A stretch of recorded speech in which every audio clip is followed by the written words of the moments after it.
Ahlus sunnah wal jamaah itu tidak mendahulukan akal daripada nas Al-Quran dan hadis. Yang betul bagaimana ahlus sunnah wal jamaah itu memahami Al-Quran dan hadis itu menggunakan akal.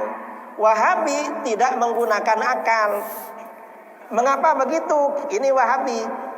Wahabi ketika dialog, saya pernah dialog dengan Wahabi di Surabaya sama di Malaysia.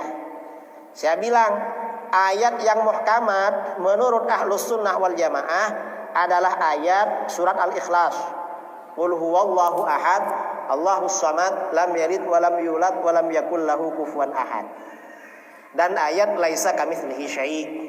Lalu kata Wahabi, ayat yang muhkamat istawa, Ar-Rahmanu 'alal 'arsy istawa. Saya tanya pada dia, mengapa istawa muhkamat? Kata dia, karena di dalam Al-Quran disebut 6 kali. Saya kejar dia, apa dasarnya kalau disebut 6 kali lalu muhkamat? Lalu dia terdiam. Kalau kami ahlus sunnah wal jamaah, ayat yang muhkamat, yang jelas maknanya ayat tadi, surat Al-Ikhlas. Mengapa surat Al-Ikhlas? Karena sabab nuzulnya ayat itu turunnya sebagai jawaban terhadap pertanyaan orang musyrik dan orang Yahudi kepada baginda Rasulullah SAW yang bertanya tentang sifat-sifat Tuhan. Orang musyrik dan orang Yahudi bertanya tentang sifat-sifat Allah, lalu turun surat Al-Ikhlas. Karenanya surat Al-Ikhlas keutamaannya sepertiga Al-Quran. Orang baca surat Al-Ikhlas, pahalanya seakan-akan membaca sepertiga. Kalau membaca 3 kali, seakan-akan hatam Quran. Ini surat Al-Ikhlas. Karenanya di dalam hadis-hadis Bukhari, hadis Muslim diungkapkan surat Al-Ikhlas itu adalah sifatur Rahman.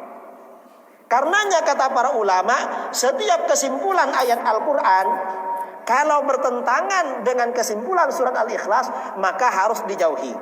Mengapa? Karena ini yang menjadi ayat muhkamat. Saya bilang begitu. Lalu kata Wahabi, itu karena istawa 6 kali. Gak ada seperti itu. Kalau alasannya banyak-banyakan, istawa memang 6 kali. Tetapi ayat Al-Quran yang membicarakan tentang akal, di dalam Al-Quran dihitung ada sekitar 36 kali. Perintah Al-Quran agar kita pakai akal justru 36 kali. Nah, kalau kita gak pakai akal, berarti kita meninggalkan perintah 36 ayat Al-Quran. Jadi begitu. Wahabi itu ya gak ngerti itu. Gak ngerti. Coba kalau ada Wahabi tanyakan, akidah mana ahlus sunnah gak punya dalil ayat Al-Quran hadis? Mana? Tanyakan. Pasti mereka gak mau. Sifat 20 atau sifat 20, sifat jaiz, itu Al-Quran hadis dalilnya. Cuma Wahabi gak tahu. Mengapa? Ya karena mereka gak pakai akal. Kalau ahlus sunnah ini pakai akal, karenanya tahu itu. Jadi begitu. Wallahu a'lam. Tidak berakal ya. Jadi begini, kata Imam Al-Ghazali ya. Kata Imam Al-Ghazali, dalam memadukan antara akal, antara dalil syar'i Al-Quran dan hadis dengan akal, itu ada 3 kelompok. Siapa? Yang pertama Mu'tazilah. Mu'tazilah ini hanya pakai akal, tetapi Al-Quran hadis itu ditaruh di belakang. Ini Mu'tazilah. Kemudian ada kelompok Mujassimah macam Wahabi, pakai Al-Quran hadis, tetapi tidak menggunakan akal. Nah, kedua-duanya sama-sama tersesat. Maka bagaimana? Ahlus sunnah wal jamaah pakai Al-Quran hadis juga menggunakan akal. Karenanya, maka bagaimana? Karenanya ya, karena orang Wahabi ini tidak menggunakan akal, hanya pakai Al-Quran hadis. Orang Wahabi ini bagaikan orang yang mencari kayu di malam hari, gelap gulita. Mereka bisa melihat orang Wahabi ini bagaikan orang yang berjalan di siang hari, tetapi mereka gak bisa melihat, buta. Akhirnya bagaimana? Gak bisa membedakan mana siang, mana malam, mana kayu, mana ular, gak bisa. Sedangkan orang Mu'tazilah itu bagaikan orang yang bisa melihat, tetapi dia mencari kayu di malam hari yang gelap gulita. Gak bisa menggunakan mana kayu, mana ular. Ahlus sunnah wal jamaah bagaikan orang, karena Al-Quran dipakai, hadis dipakai, akal dipakai, bagaikan orang yang berjalan di siang hari, pandangannya terang. Takbir. Ini ahlus sunnah wal jamaah. Jadi ada perumpamaannya memang. Mereka ini ya ibaratnya berjalan di siang hari tapi buta. Jadi kalau akalnya Mu'tazilah ini terlalu dipakai, jadi rusak. Kalau ahlus sunnah wal jamaah bagus, karena dipakai tapi diukur dengan standar Al-Quran hadis. Kalau Wahabi masih orisinil, gak pernah dipakai sama sekali.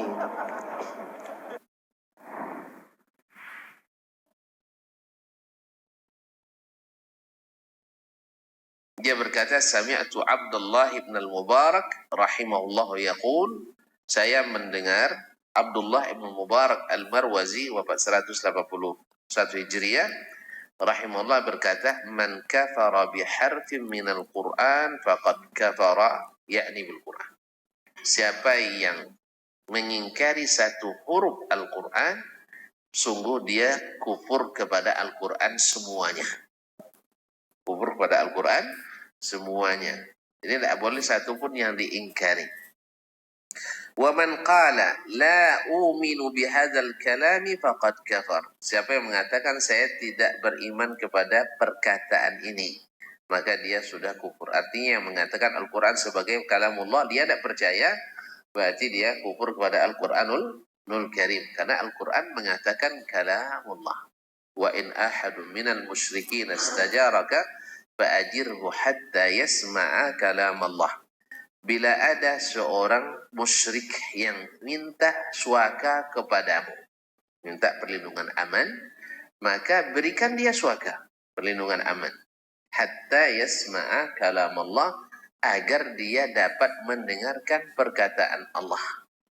Kemarin dalam nukilan Imam Ahmad, mimman sami', dari mana dia dengar perkataan Allah? Dari Nabi alaihissalatu wassalam. Dari Nabi alaihissalatu wassalam. Maka Nabi biasa kalau tawanan orang kafir, di mana ditempatkannya? Di masjid. Supaya apa? Supaya dengar bacaan Nabi alaihissalatu wassalam. Banyak di antara mereka yang masuk Islam karena mendengarkan Al-Quran. Sebab apa? Mereka paham. Kalau kita banyak yang kalau dengar Al-Quran tambah tidak paham, tambah ingkar. Karena apa? Jangan baca Quran terus, harus gunakan ini katanya, harus gunakan ini. Subhanallah, Al-Quran tidak cukup, harus mengacu dulu ke sini. Tidak. Yang sebenarnya kita ini harus mengacu kepada Al-Quran, jangan dibalik. Ini jangkauannya dikit, Al-Quran jangkauannya luas. Oleh sebab itu as-salaf menjadikan Al-Quran dan sunnah sebagai acuan akal. Bukan akal menjadi acuan Al-Quran dan sunnah. Jangan dibalik. Maka ahli bidah Anda semuanya harus gunakan ini dulu. Kalau tidak diterima.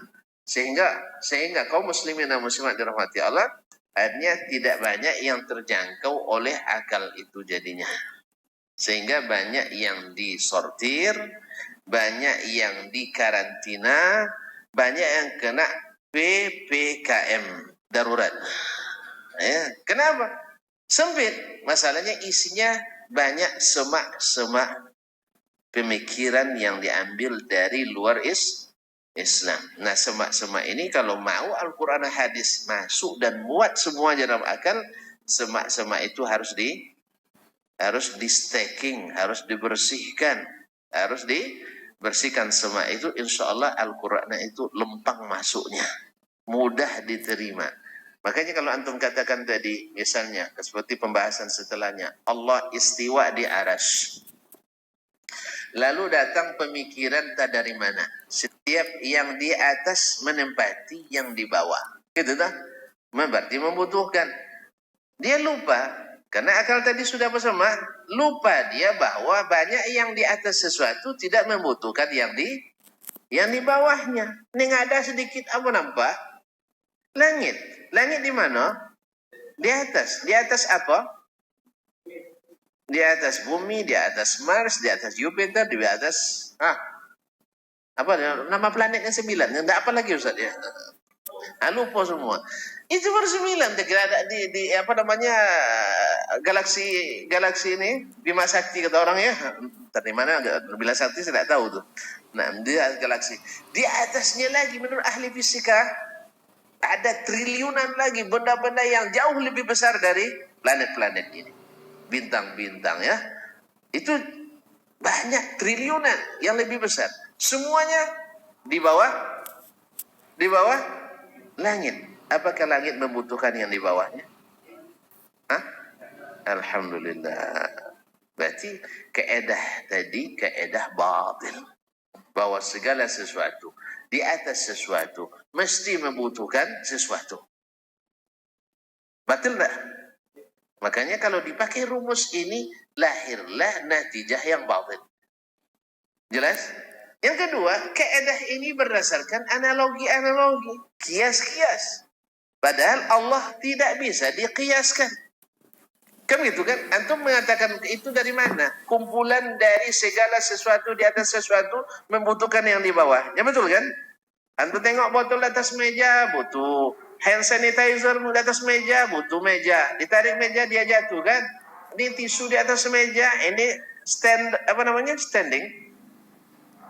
Mikrofon aja lah ya. Mikrofon di atas meja, dia butuh meja. Kalau ditarik, dia tidak bisa lagi. Antum menggunakan teori ini ke Allah Ta'ala. Dulu Allah sebelum mencipta arsy, di mana dia? Ini bukan urusan antum. Kita tidak disuruh nanya itu antum. Siapa yang nyuruh nanya seperti itu? Siapa yang nyuruh nanya itu? Saya nak nanya ke antum. Iya, siapa yang nyuruh nanya itu? Di mana Allah? Setelah arsy. Dan ini juga sebenarnya jadi bukti sebelum ada arsy pun Allah ada, berarti tidak butuh pada. Jelas? Nah, kalau keadaan itu tadi, kalau dia di atas arsy, baik, tidak boleh sebab dia butuh arsy. Baik, ketika tidak ada arsy dia di mana? Ada nggak sebelum ada arsy? Ada, berarti dia butuh arsy? Enggak, tanpa arsy pun dia ada. Jelas? Berarti kalaupun dia ada semayam di atas arsy, tidak mesti dia butuh arsy. Sebab sebelum arsy dia ciptakan, dia sudah ada. Jelas? Jelas?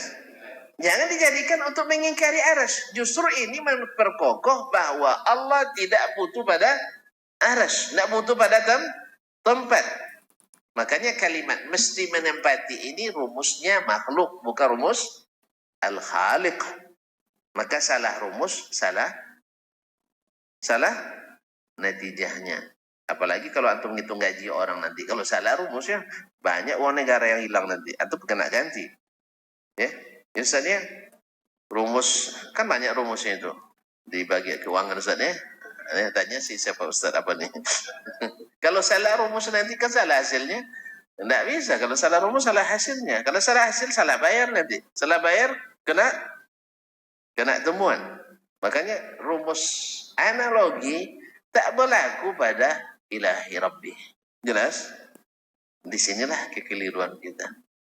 Sebab setiap ayat lalu dimasukkan ke dalam acuan akal yang sudah sempit-sempit, banyak bahan-bahan di dalamnya.